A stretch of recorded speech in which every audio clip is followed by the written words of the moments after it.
মানুষ আমাদের নেতা কর্মীরা যদি 500 নেতা কর্মী থেকে যারা ফেসবুক চালায় সকলের আইডি থেকে আসর থেকে তো পোস্ট হওয়া দরকার ছিল, কারণ এটা তো প্রচার করতে হবে, জাতির সামনে এটাকে মানে ফোকাস দিতে হবে। এই ফোকাসটা আপনারা করবেন। সাথে সাথে আপনাদের কাছে আমার একটা প্রস্তাব থাকবে যে আগামী কালকে স্বেচ্ছাসেবকের পোশাক পরে 2-3টা হ্যান্ডমাইক হাতে নিয়ে সমস্ত এলাকায় যারা যারা আছে তাদেরকে মাইকে হ্যান্ড মাইকে ঘোষণা দিয়ে তাদেরকে মানে অভয় বাণী দেওয়া শোনাইবে, তাদেরকে উৎসাহিত করবে, তারা যেন কোনো আতঙ্কিত না হয়, কোনো ভয় ভীতিতে না থাকে।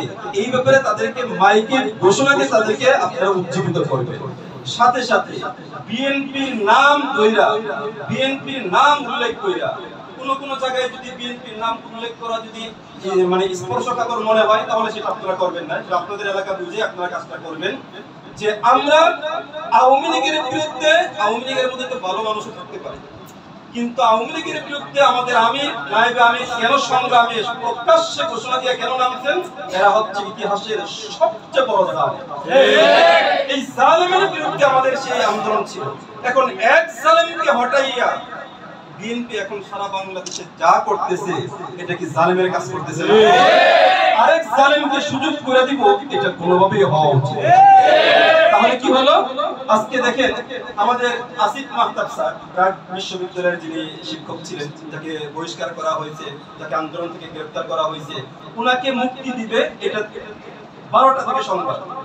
আমাদের রেজাউল করিম মুফতি, রেজাউল করিম আবরার সাহেব সহ আমাদের জাতীয় শিক্ষক ফোরামের কেন্দ্রীয় সেক্রেটারি জেনারেল, ওনাদের নেতৃত্বে আমাদের শত শত নেতা কর্মী ওখানে উপস্থিত আসিফ মাহতাব স্যারকে রিসিভ করার জন্য কেন্দ্রীয় কারাগারে কেরানীগঞ্জে।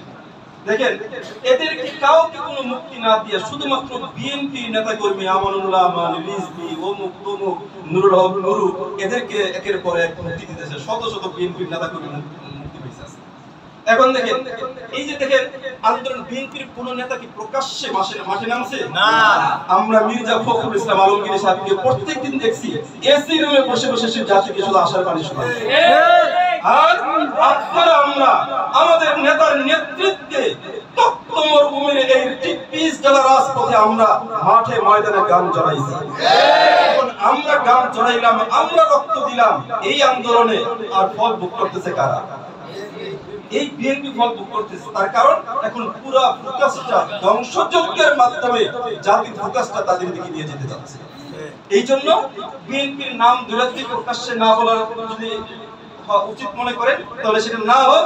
কেউ যাতে করে কোনো মানুষের জানমালের ক্ষয়ক্ষতি না হয়, মানুষের জানমালের উপরে যেন হামলা যেন না করতে পারে, রাষ্ট্রীয় সম্পদের উপরে যেন হামলা না করে, এই ব্যাপারে মানে নেতিবাচক মানুষকে একটা প্রচারণা দিবেন হ্যান্ড মাইকের মাধ্যমে। এই কাজগুলো যেন না করে, এগুলো রাষ্ট্রের ক্ষতি, এগুলো সম্পদের ক্ষতি, এগুলো জনগণের ক্ষতি, আমাদের অর্থের অপচয়। এই বিষয়গুলো হ্যান্ড মাইকের মাধ্যমে আপনারা ঘোষণা দিবেন। এগুলো যদি আপনারা মনে করেন 20-25 জনের একটা পোশাক, আমাদের স্বেচ্ছাসেবকের পোশাকের মাধ্যমে এই রকমের মহড়া যদি আপনি একদিনে যদি পুরো কামরাঙ্গীর একটা মহড়া দেন, তারপরে দিন যদি আরেকটা মহড়া দেন, এটা দেখবেন একটা আলোড়ন সৃষ্টি। আর আপনাদের সভাপতি, সেক্রেটারি, সাংগঠনিক সম্পাদক, সিনিয়র যারা নেতা আছে, ওয়ার্ডের সভাপতি, সেক্রেটারি যারা আছে, এদের নাম ওই যে কি বলে ফেস্টুন আকারে এদের নাম এবং মোবাইল নাম্বার, কোন রকমের কোনো সমস্যা হইলে, কেউ যদি কোনো হামলা মামলা করে, যেখানে পুলিশ নাই, ইসলামী আন্দোলন বাংলাদেশের নেতা কর্মীরা আপনাদের কাছে সহযোগিতার হাত দিয়ে পাশে দাঁড়াবে। আপনারা আমাদেরকে ফোন দিবেন, আমরা আপনাদের পাশে দাঁড়াবো।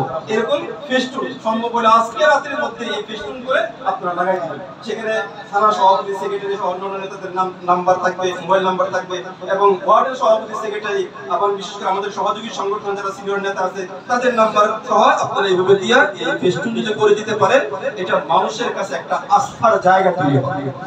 তো এই কাজগুলো আপনারা করবেন। আরেকটা বিষয় হচ্ছে সবচেয়ে বড় যে কথা, একটা জিনিস দেখেন, আমাদেরকে এখনো পর্যন্ত মানুষ মনে করে আমরা 10 জন হুজুর যদি টুপিওয়ালা মানুষ যদি একসাথে যদি কোনো জায়গায় যাই, আপনি মিছিলে যাইতেছেন, তারপরে মনে করবে হুজুরটা মনে কোনো পতন ঘটে যাইতেছে। বিষয়টা কিন্তু এরকম হয়। এখন আপনি এই সুযোগটাকে কাজে লাগাইয়া আপনার মহড়ার পরিবেশটা এরকম করেন, আপনারা জাতির নেতৃত্ব দেওয়ার জন্য মহড়া দিচ্ছেন। আপনার প্রভাবটা ভাবটা এরকম থাকবে। আল্লাহ রাসূল সাল্লাল্লাহু আলাইহি ওয়াসাল্লাম হাঁটার একটা ভঙ্গিমা ছিল এরকম যে হাঁটলেই যেন মনে হইতো একটা বিপ্লবী সিপাহী, মানে এরকম একটা ভঙ্গিমা নিয়ে আপনাদের আমাদের হাঁটা দরকার। ইনশাআল্লাহ আমরা কেরানীগঞ্জে আসরের পর থেকে মিটিং করতে, আপনারা যে মিটিং এখন করতেছেন, আমরা আসরের পর যে মিটিং কইরাই আমরা সেটা করছি, সারা রাতে আমরা পুরো কেরানীগঞ্জ উপজেলা আমরা সাপোর্ট দিয়ে ফেলবো ইনশাআল্লাহ।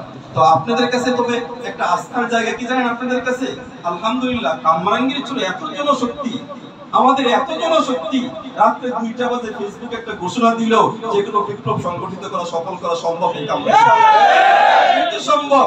অতএব এই দুর্দিনে জাতির নেতৃত্ব আর কর্তৃত্ব আপনাদেরকেই গ্রহণ করতে হবে। মনে রাখবেন, কেউ আপনাকে নেতা বানাই দিবে না, আপনার নেতা আপনাকেই হতে হবে।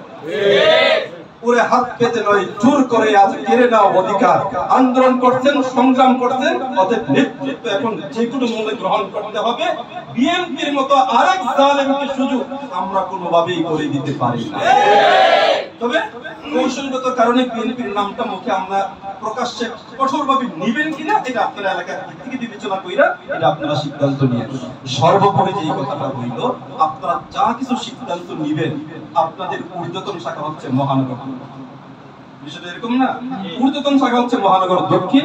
মহানগর দক্ষিণে আপনাদের যে জিম্মাদার অথবা সরাসরি আমাদের ইমতিয়াজ ভাইয়ের সাথে আপনারা সমন্বয় কি হইতেছে না হইতেছে এটা সমন্বয় করবেন। আল্লাহ রাব্বুল আলামিন আমাদেরকে আপনাদেরকে জাতির সঠিক কর্ণধার হওয়ার তৌফিক দান।